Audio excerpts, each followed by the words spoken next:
What I mean is, I think the idea that James Gunn, who has got the opportunity to pretty much build this whole new DCU from scratch, the idea that he is going to build to Darkseid in his first arc, or even just his second arc, feels unnecessary. Because DC Comics has a lot of villains that can be the big threat. Brainiac, Despero, the Anti-Monitor, like there's a bunch of characters that can be that big universal threat.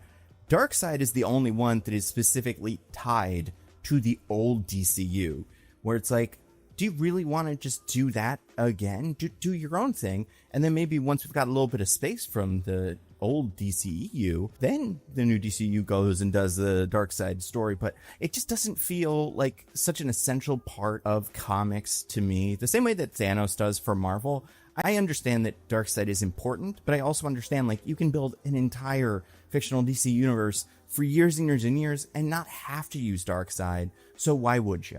That's just my thought process. Now, we do know we're getting a Mr. Miracle something Mr. Miracle's being worked on. I believe it is animated, and I don't know if it's connected to the new DCU.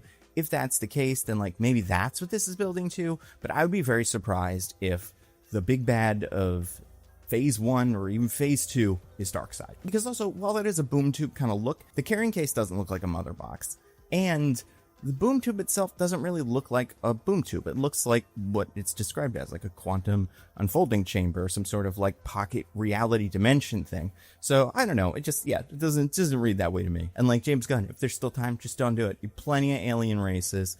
You can do so many different characters that just specifically are not the one guy who everybody associates with the old DCU. And specifically the Snyder Cut and like stuff like that, which is a very specific thing. But I just, yeah, it doesn't feel like it's worth it.